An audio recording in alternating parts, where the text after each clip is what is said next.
Been at it already, had my tarot read. Things are looking up for me, that's what my tarot said.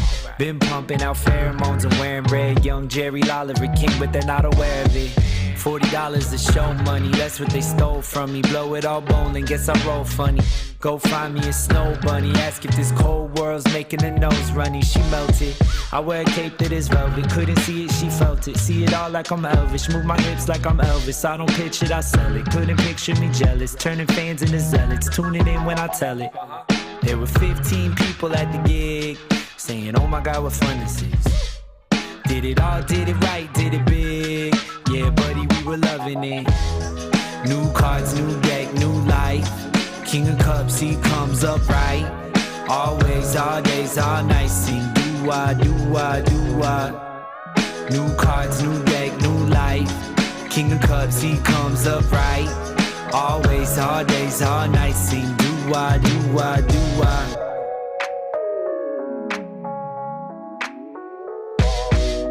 Highly gifted, my jacket's thrifted. Watch me get a pattern shifted, just acting different. Living in my minutes, I'm catalytic. That's why they love to jack the style like it's on a Civic. I will never pull the strings like an oligarch. I do my dance at the club with the lonely hearts. Watching all these little men try and be Bonapartes and make the rest of us deal with their broken parts. Despite evil, I like people. Put your hands in the air if you're bipedal. Yeah, if life is a film, give me 5 sequels. Trying to pull my thread through the plot like a fine needle. All of these lines equal proof that I live alone. Got the benefit of time to deliver flows. Eating creamy peanut butter, buddy, I lick the bowl. It brings my soul body into the physical. New cards, new deck, new life. King of Cups, he comes up right. Always, all days, all nights. Sing do-wah, do-wah, do-wah. New cards, new deck, new life. King of Cups, he comes up right. Always, all days, all nights. Sing do-wah, do-wah, do-wah.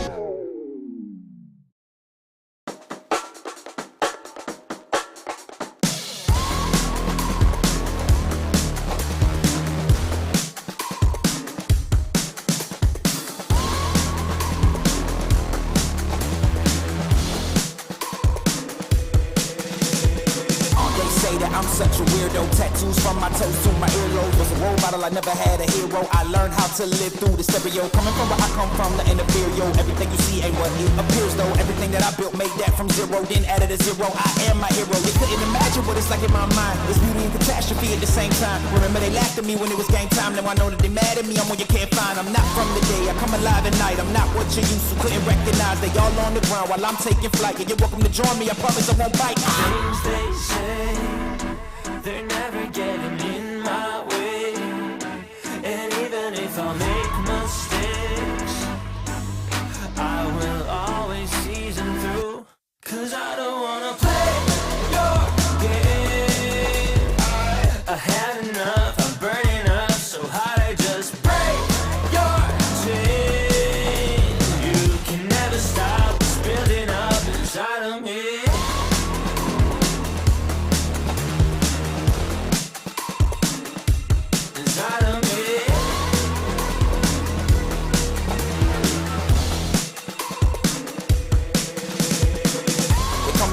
I guess I don't fit in with the imposters. I'm taking the mask off, prepare your conscience, prepare for honest, cut off all the nonsense. I'm all in your shot, girl, wonder who shot you. Go call the doctor, boom like the chopper. Don't you get chopped up, I'm here to stop you. Whoever wants smoke like a roster, break you off proper. Things they say, they're never getting in my way.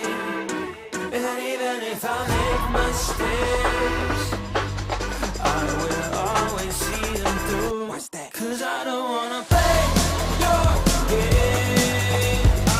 I had enough, I'm burning up so hot I just break your chain. You can never stop what's building up inside of me. Play your game. I had enough.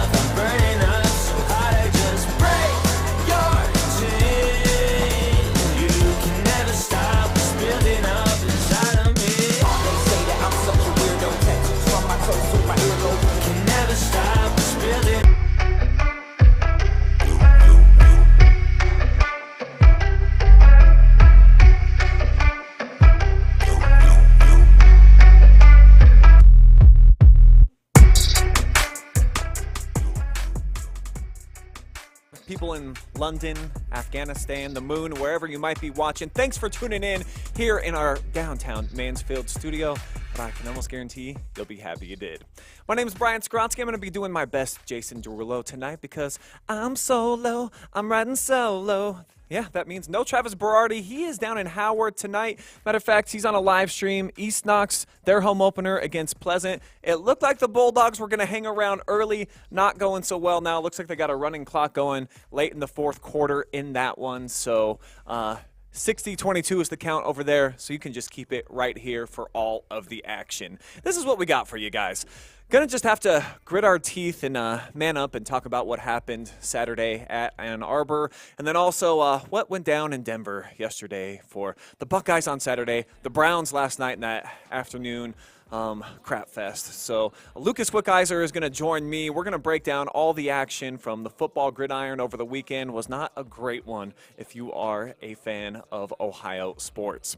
The state football championships, though, are going to be going down in Canton this weekend, and I'm going to fill you in on every single matchup, what you need to know, some of the history of these teams, what they've been doing, what the trends are. That's coming up a little bit later in the show, and we will also break down an NFC Norris matchup on Monday Night Football. Bears at Vikings tonight, and we've got a special guest who is going to be trying to make all of y'all rich out there. You're going to want to see Yin's Bets because we're going to break through. We're going to get our first win of the season on that here tonight. But we're going to begin out in the bird cage here this evening as we'll welcome in our first guest of the night, the one, the only head coach of the Loudonville Girl Redbirds. It's Tyler Bates. What's up, brother? How you doing?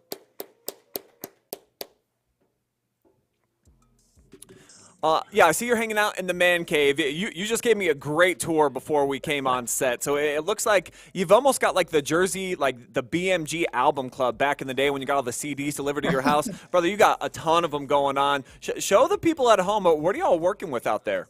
Oh, man, we've got the Cavs wall back here. I had to get all 5 of the starters from the 2016 championship team. So we got Naturally. LeBron, Kyrie, Love, Tristan, and JR back there, plus some other Cavs I grew up watching and some legends like Austin Carr. All those jerseys are signed back there.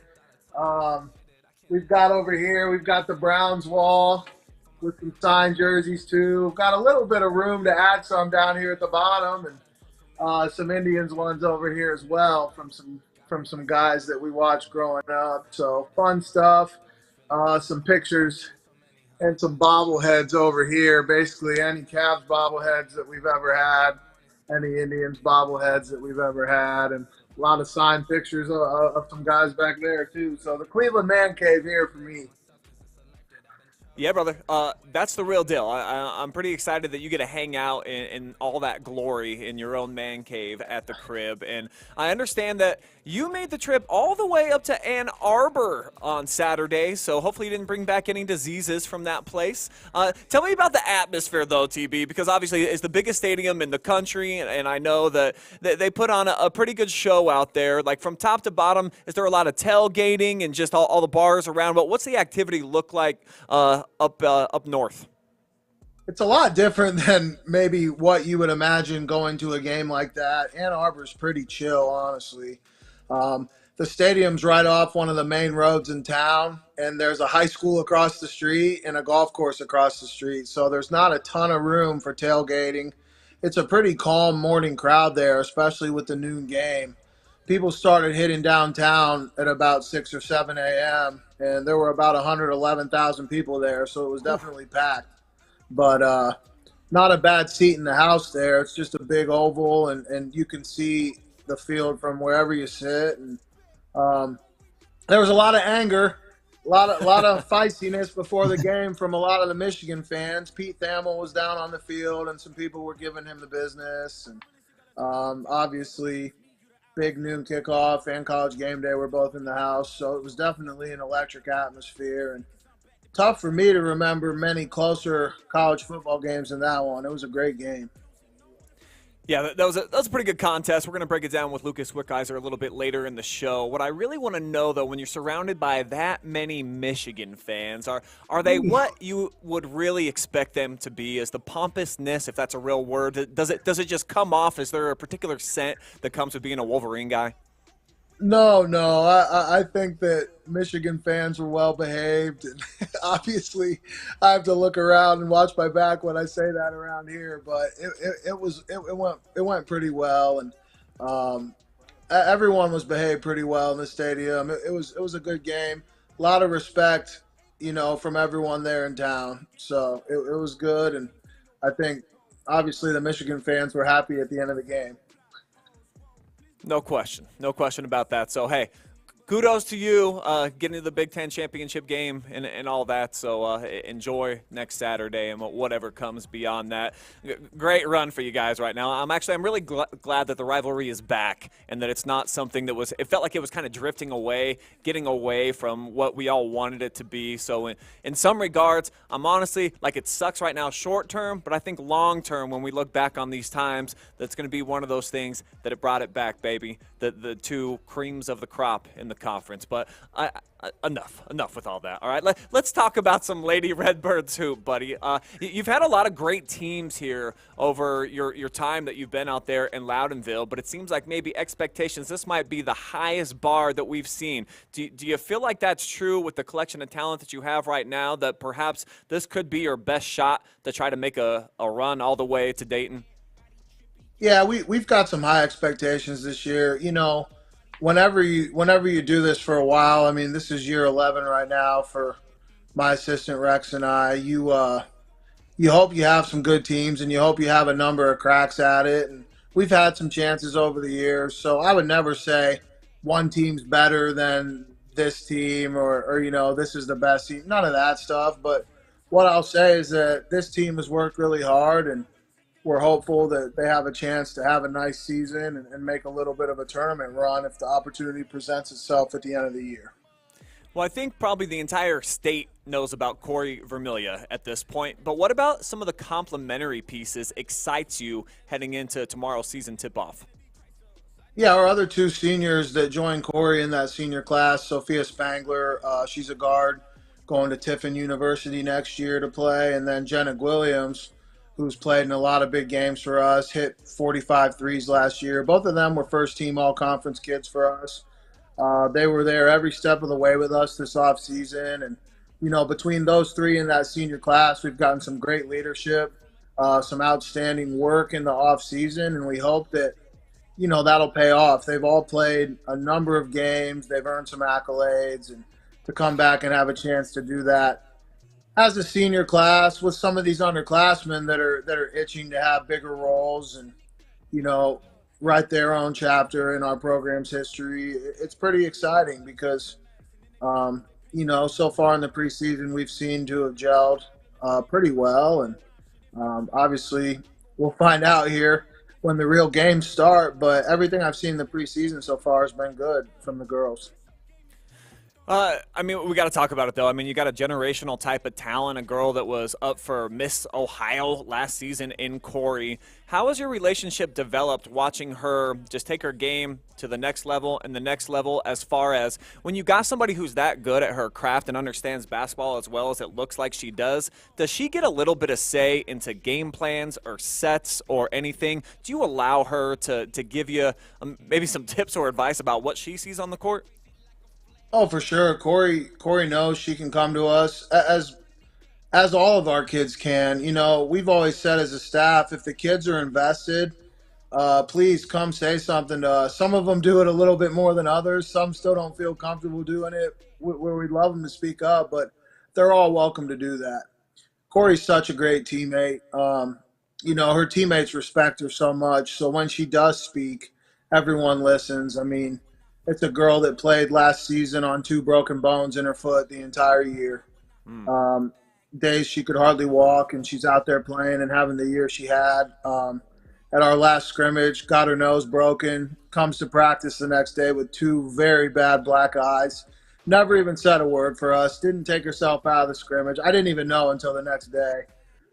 So it's that toughness And then obviously they see the work that she puts in the weight room, in the gym, and then the type of student and person she is in the community that really just makes everyone want to follow her. And like I said, when she does have something to say, people listen because she's not wanting to be treated differently than anyone else on the team, but she does have high expectations for herself and her teammates and her coaches. And it's great to coach a player like that. It's awesome to coach a player like that because you want to see hard work pay off for these kids, and it's certainly paying off for Corey.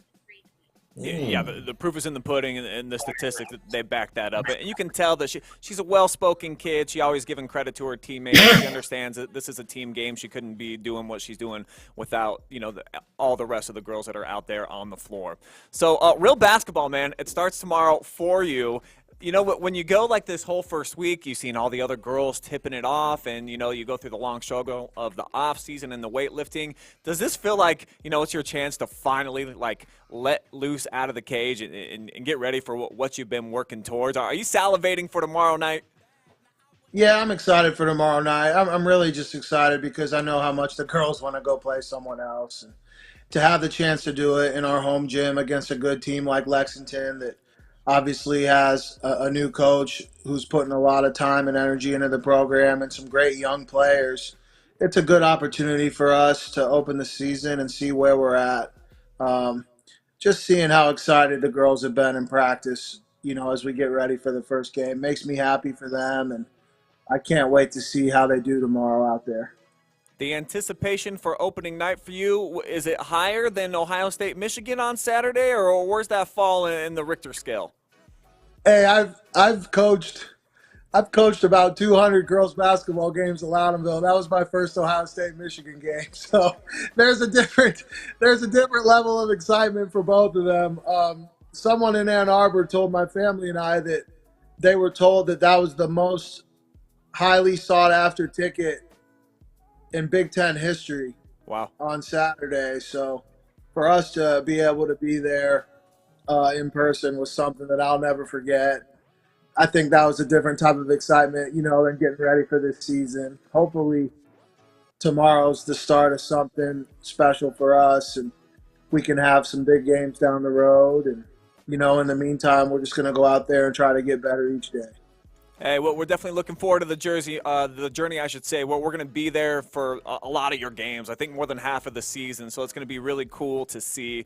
Before we cut you loose, though, here at TB, we usually have Travis, and he likes to put up some bets and tell people how they can throw away their money on Monday Night Football. And I know that you're a man. You've pieced together some nice-looking parlays here, like a lot of winners that I've seen in the old chat section that you share with us sometimes. So you got any big betting tips for us right now?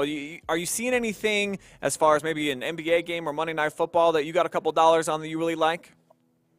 Well, I tell you what, I would definitely take Michigan with the points on Saturday night. I know that maybe the over-under is going to be a little low because both teams have great defenses, but I don't see a scenario where Michigan doesn't come out very excited for that game on Saturday night, and I could see them covering if it was up to me and I was putting something on that game. As far as what's been going on here, I'm a little nervous about Myles Garrett's injury and with DTR beat up and some of these guys. I'm watching those Browns games closely because they're going to get a little bit of love here in Vegas because of the defense that they've played all year and their record, but I don't know anybody right now that should be maybe taking the points with the Browns every game moving forward like maybe they did at the beginning of the year. So without having a full sheet in front of me, those are two things right now that jump out to me. Saturday's Big Ten championship game, which I think Michigan could take going away, and then little nervous about the Browns right now, honestly. Well, thanks for interjecting that back into my life. I was just starting to get over last night's loss, TB. So I'll be cheering for them, but I don't know about that. putting any money on them. I don't know about that. I try to keep my dollars in my pockets when it comes to the Browns here lately, too. I think you're onto something there. Well, coaches the Redbirds, but clearly he bleeds maize and blue if you open him up. Tyler Bates, thanks so much for the time, man. We'll be seeing you tomorrow night. Thanks, B. I'll see you guys. Have a good night. Appreciate that, man. Yeah, I think of all the area high school girls basketball teams that we have, they might be the most intriguing, I think. Just when you look at the talent like a Corey Vermilia as a junior, a finalist, I think she put up 30, 11, and 7 last year. The unbelievable numbers.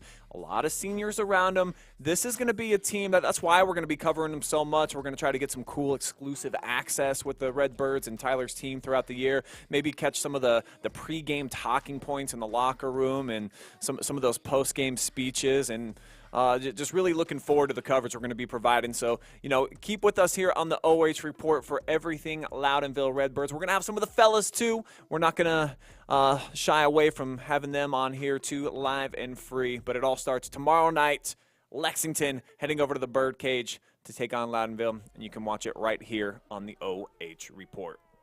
All right.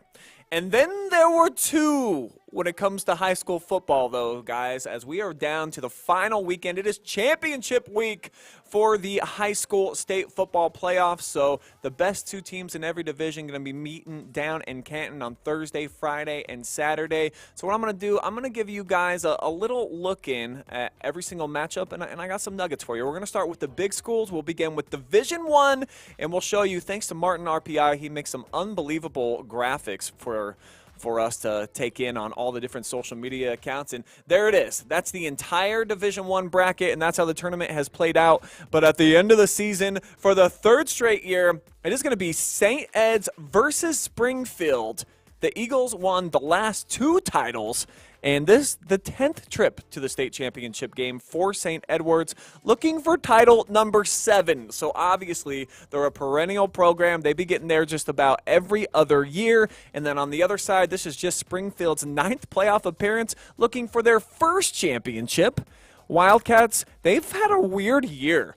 They went 2-5 weeks 2 through 8, but starting to get it together now. They're getting healthy. They've won 7 in a row, and the Cats head coach, Maurice Douglas, one of 5 guys ever to lead multiple teams to the state championship game. So it's a perennial powerhouse. The number 1 team in Division I in the Martin RPI taking on number 34. So how about that, Springfield, and a couple of upsets they've had to produce along the way, knocking off the likes of Dublin Kaufman and then Cincinnati Moeller to get to the state championship.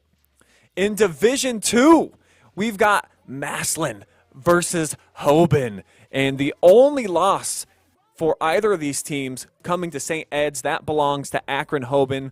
Massillon, Washington, they're looking to end that streak of most state title appearances ever without a win. The Tigers, they've kind of been like Phil Mickelson at the majors early on in his career before he finally broke through. He got that green jacket, and he went on to win 5 of those things. It kind of feels like the Tigers are trending in that direction. You see that they are number 1 in the Martin RPI.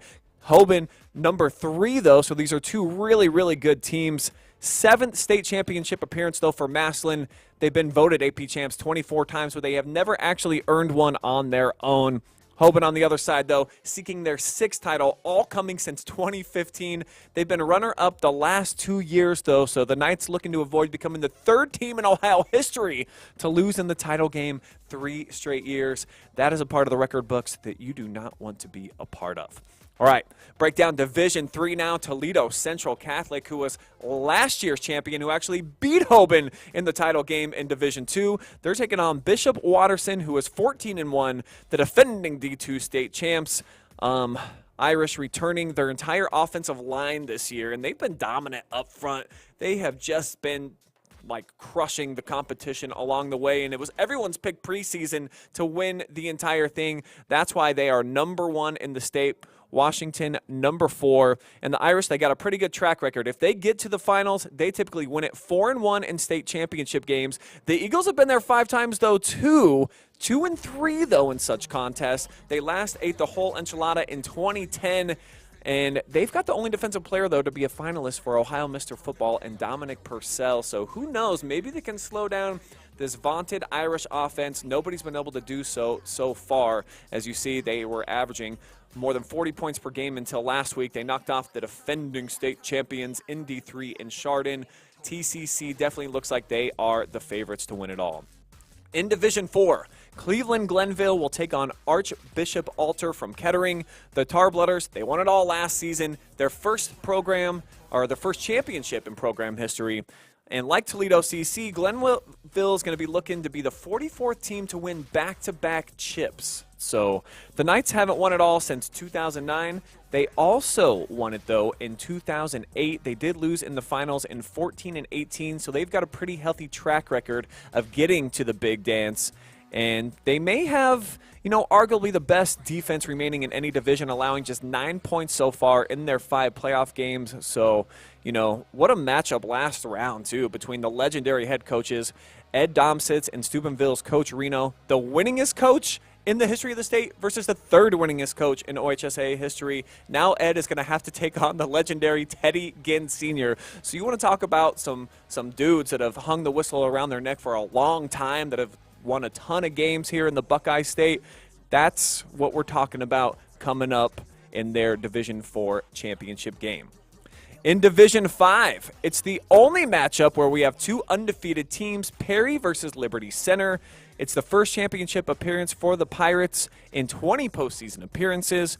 Perry has a staunch defense that has posted 6 shutouts so far this season and held 5 playoff opponents to just 29 combined points. The Tigers have not been to the finals since the 90s. They won it all back in 97, but lost in the championship game the following year. They gave Oak Harbor their only loss, then had a tough battle with Coldwater, Valley View to get back into the finals. So this is a very intriguing matchup. 2 teams with big goose eggs in the loss columns, but something has got to give when they meet up this weekend. Division 6, Kirtland versus Versailles. The Hornets' only loss came in Week 3 to Perry, who we just mentioned is 15-0. They won a really tough region. They just knocked off Mogador and Garraway to get to this point. And Kirtland, they're going to be making their 12th trip to the finals since 2011. The only year they didn't make it was 2016.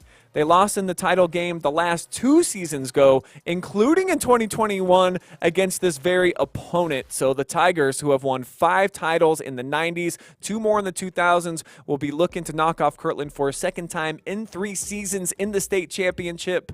And it hasn't been the most challenging journey for the Tigers to get to this point, combined 24 losses for their 5 opponents. But they did play Marion local to basically their only close game of the season back in Week 6.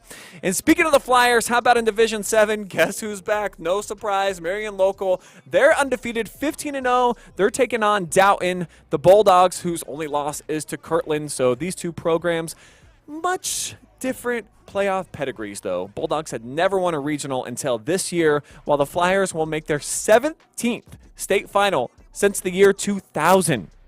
Downton has 20 overall playoff wins. The Flyers have a state record of 101 and only 12 losses in those 26 playoff appearances. So we talk about it, and it's kind of like a running joke that just no one can beat these guys. I mean, they're state number 1 for a reason. And along with St. Ed's, the Flyers seeking to become just the 12th team to win 3 championships in a row. Oh, by the way, they won 4 straight between 2011 and 2014. And their statistics are just absolutely ridiculous. They've shut out 4 of their 5 playoff opponents, only allowing 7 points all tournament. But the Bulldogs, we've had them on the OH.Report the last few weeks. They handled their last 2 opponents, state-ranked Danville and then Caldwell, by a score of 86-15 combined. So it seems like both of these teams are playing their best football right now. It's going to be an awesome 3 days out in Canton. Thursday night, it kicks off with the Division II state championship. Then we have 3 games on Friday, 3 games on Saturday. We're going to have plenty of highlights and coverage for you guys right here on the OH.Report. So, keep it with us. I mean, we are the future of local sports. Why wouldn't you? But I think it's time now. Let's graduate from the high school ranks and let's move on to the college game as we welcome in my good friend and colleague, Lucas Wickiser, our writer for the Cle-Bus. Lucas, what's going on this beautiful Monday evening for you? What's up, man? I'm doing pretty good, Brian, or at least as well as I could possibly do for what happened this weekend. But can you hear me? Oh, I hear you loud and clear, buddy, and I understand a little bit of pain in your voice. You know, I'm also recovering a little bit of heartache on Saturday, and then Sunday it was like an extra kick right in the belly. So let's just rip off the Band-Aid, bro. Let's begin with Saturday up there in Ann Arbor, and just tell me what bugs you the most about the loss, which it was a great game. I mean, Michigan's an unbelievable team, so I don't think that there's, really anything to like be upset about. But at the same time, you can be bugged or bothered by some things, Luke. So what was that thing for you? Well, I mean, there were a few things, but I think the big thing for me, and I admit that I was wrong, because I know earlier in the season I got kind of mad when Lou Holtz said Ohio State was soft, and to be quite honest, maybe he was onto something here, because I know a game doesn't come down to one drive. It shouldn't. You play all 4 quarters and you play as best as you can with whatever formations you have, but in the final 5-6 minutes, Michigan just shoved the ball down Ohio State's throat, and the Buckeyes could do nothing about it. It was either, they were giving up gashes. They're getting gashed when it came to the run. They were giving up, on first down and 10, it was usually they give up 5-6 yards on first down. And then when you got Blake Corum and Donovan Edwards back there, Michigan would just tear them apart. And so I think some of that comes down to physicality. Michigan was more physical, and maybe the mindset was different. I know Buckeye fans or Buckeye players always say they want to win, and of course they do. But obviously Michigan's figured something out in terms of physicality, in terms of technique, and maybe they're just a little hungrier, So I'll admit I was wrong. I think Ohio State is a little soft. I'll say it right here, and I don't care who it offends, really. I mean, I love the Buckeyes, but we got to be honest, man. We got to call a spade a spade. That last drive was not the standard for Ohio State and should never be the standard. So it was a close game, but if Ohio State had been more physical, I think they could have had a chance to pull that one out. But congrats to the Wolverines. They were tougher.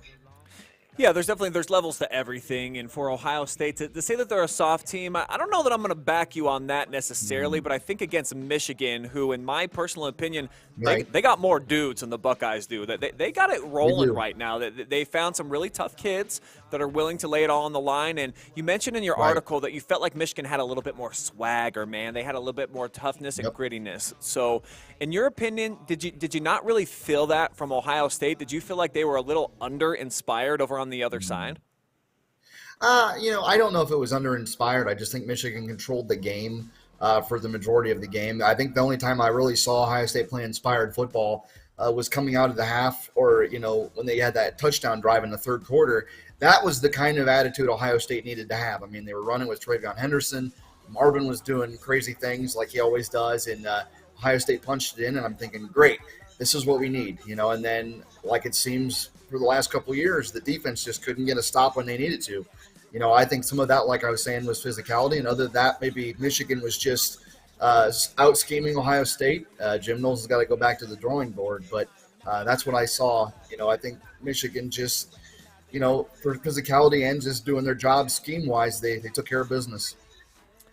I've been reading a little bit too much online, going through the Twitter and a few Facebook pages that I'm on for Ohio State fans, and there's some ludicrous talk out there about just fans calling for Ryan Day's head. And I know that you and I were a little bit more cooler, level-headed, just normal thinking type of dude. So obviously we're not buying into any of that crap, because there's just not any more qualified candidates out there. Maybe a handful of guys that I would want to replace Ryan Day. So for anybody out there right now that might be watching that feels like, hey, we need to get rid of Day and start anew because he can't beat Michigan. He's 0-3.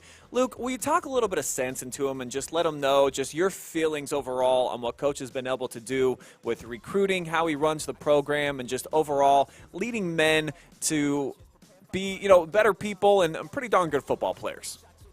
Right. And I'll admit this, after we lost to Michigan, I was hot like everybody else, and I know there was a rumor coming up that Day was supposed to accept the Texas A&M job, or was at least offered the job, but after I cooled off and after I kind of took a step back and looked at everything, again, like you just said, who are they going to get? Who's Ohio State going to get that is that caliber to coach this program? I mean, Nick Saban's not going to leave Alabama, obviously. Luke Fickell's not going to come back from Madison after just getting to Wisconsin. The only guy I would want to replace Ryan Day eventually, hopefully after many years after he turns things around against Michigan, would be Mike Vrabel, since he's a former Buckeye. But Ryan Day, let's just say he's 56-7. That's his career record. The only problem is he's struggling in some of these primetime games, and I get that. But again, I support Coach Day, at least for this year, maybe a couple years afterward. But the clock is ticking for him. If you lose another one in Columbus and go down 4 in a row, then we'll have a discussion on what they need to do if there's another candidate that pops up out there. But for now, stick with Ryan Day. You have nobody else that could really replace him and do an adequate job is a realistic candidate right now. So, but yeah, I'll still stick with Ryan Day through at least 2024, maybe 2025. Yeah, you'd love to win the big games, of course, including the Right. game. But you look at the teams that he's lost to, those 7 are some powerhouses, man, like in some big moments. Oh, So, yeah. so I get it. I get it. We all want to win every game, every time. That's why we lace them up. That's why, as fans, we tune in. But I'll just say this. You look at Jim Harbaugh, he starts 0-5 against Ohio Yeah. State. And they ran the course. They kept him around. And granted, he wasn't on the sideline, wasn't actually the head coach on Saturday. But this is 3 straight for him and his program. So sometimes you just got to play the long game, and you can't let your hot head in the moment get the better of you, Luke. Is that fair to say? Like, the dude deserves at least a couple more seasons. We're in the top 5 in the recruiting class every single year. The coaching staff, maybe second to none in all of college football. We got some unbelievable guys out there. So, Buckeyes fans, take a chill pill. I wanted to win too. It's tough, man. But Michigan, they got it going on right now. 12 or more wins each of the last 3 years. We're playing against maybe a top 3 program each year in the game. It's just hasn't gone our way. Right, and one more thing, at least one more thing to say here, unless you have more after for the Buckeyes. But I was just going to say sometimes those bounces just don't go your way, man. I mean, yeah, I know Ohio State could have played better and they could have done a better job as far as preparing, I think, a little bit. But like you said, Michigan's just got it going on, and I hate admitting that Michigan's better than us. I absolutely hate it. I remember having to admit that when I was a kid. But sometimes you just got to tip your hat and say, you know what? Michigan was better than us. There was no sign still in here. There was none of this going on. Michigan, like you said, they got some dogs on that team. They're more physical, at least against us, like you were saying. So, it's back to the drawing board. I'm just going to try to focus on something else until November 30th, 2024. That's a long way away. Yeah, I'm starting to get like a particular gross feeling on my tongue right now. Too much Wolverine love. So I think it's time to move on to a new topic here, Luke. But not a particularly fun one. It's unfortunate. We were having a great time on the show last Monday, talking about how our Buckeyes were rolling and our Browns were in prime position to get into that playoff picture. And then a slow start for Cleveland turns into a really crummy finish. Guys are getting dinged up. It was just a tough game to watch from top to bottom. And the worst fan base in all of sports got to enjoy it all at our expense. So it was really tough for me as a Colorado native who was just raised not to enjoy anything about these donkeys, to watch what they did to us, Luke. So let's talk about the toughness factor. Cleveland, in my opinion, has not been out-toughed or out-gritted all season long until last night. I don't know what happened to the run defense. I don't know why we're not calling running plays at the line of scrimmage when we've got one of the best, if not the best, offensive line in all of the NFL. So explain to me if I'm missing something about what changed yesterday on the road in the Mile High City and why it didn't look like the same Browns team that I've been accustomed to enjoying for the previous 10 weeks. I have really no idea for that one. I mean, I only know what I've seen and what I've heard and what I was watching or listening to yesterday.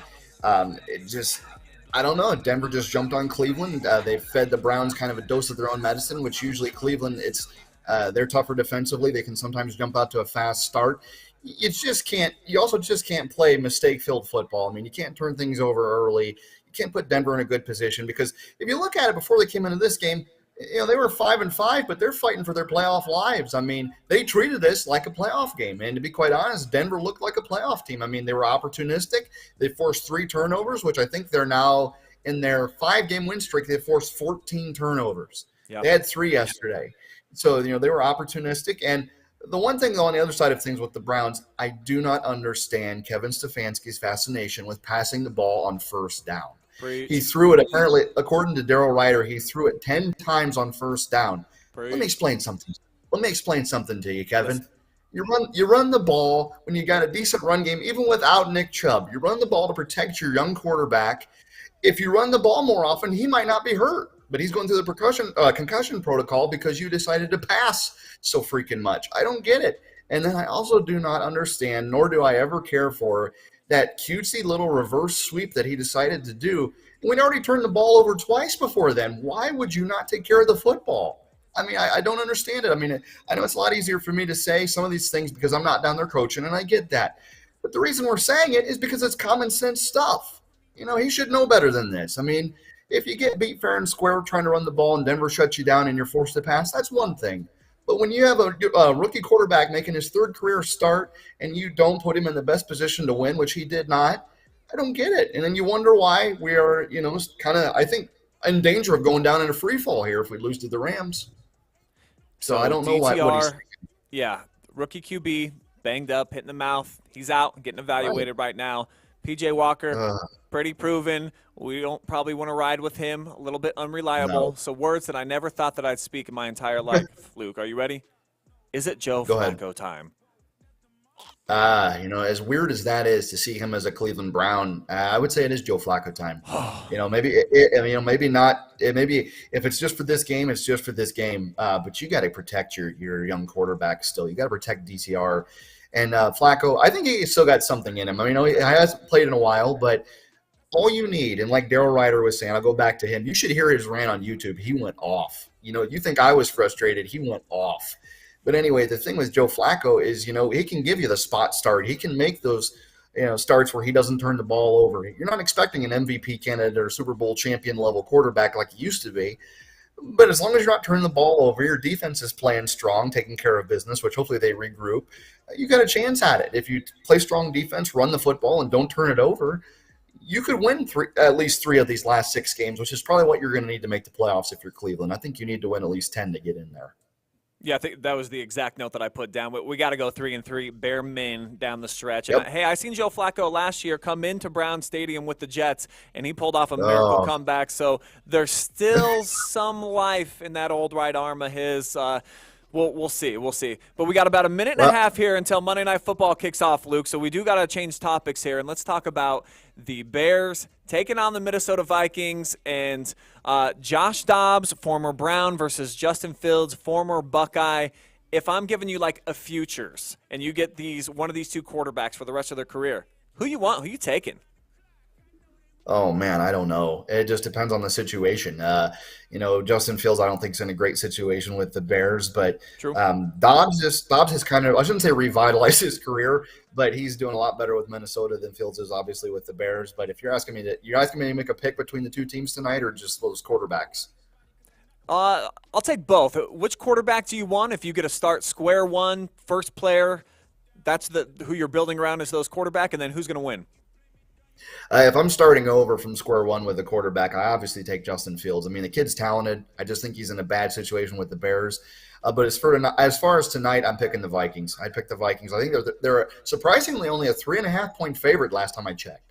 So it's closer than I thought, but I'll pick Minnesota in this one.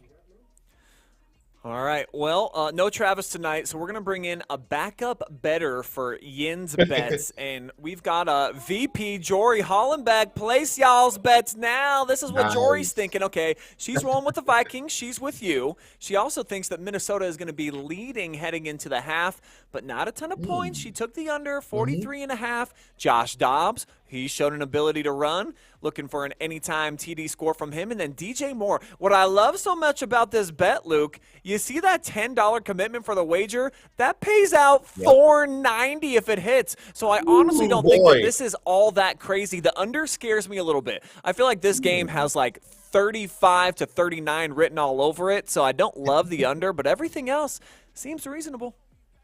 Right. And I've never done sports betting before. Maybe I ought to get in on some of this. Some extra money to pay rent and bills and buy groceries every week like an average person. That would help. But maybe I ought to get into this. Well, we haven't been helping here on the Monday Night Podcast. We're 0 so far. So that's why we brought in a girl to give us some fresh eyes and a new opinion. And that was actually a picture of Jory with those pom-poms from back in the day. So that's pretty funny. Hey, we have our people to be able to find those things. Look at that cute little girl. Wow. And it looks like she's almost got Browns pom-poms, but she was raised a Bronco fan, Luke. Can you believe that? I'm married to a donkey lover. Yuck. What am I doing? Yuck. Yikes. Brian, maybe on another episode or something, we need to discuss why you're a Browns fan and a Colorado native. That's got to be kind of hard for you to reconcile that when those 2 teams play, but we can talk about that another time. Last night was brutal. I got the perfect person here actually to explain that all. My mother's here in the building, first time in Ohio in about 6 years, and I know that she's just dying to get some screen time here. So before we close it out, can I just welcome on my mom here just to say goodbye to everybody? Hey, your show. The hair's looking great, Mama. I think it's time. Just come give me a hug, and we'll close out the show. Mom says she's not going to say anything on air, but you at least get to see where all my good lucks come from. So appreciate you guys all watching out there here tonight. Thank you, Luke, as always, for being a superb guest. Tyler Bates, You got it, man. thank him as You well. got it. And we'll be talking to you soon, hopefully about some more fun things, buddy. Yeah, hopefully. I'm keeping my fingers crossed about the Browns, and at least Garrett's okay, so let's go from there. But thanks for having me on, Brian. It's always fun. My pleasure. All right, from me and my family here on the OH Report, wishing you a great Monday night and hopefully a winner, maybe $500 coming in your pocket. Mama, you want to tell them goodbye? Have a good night. See you guys.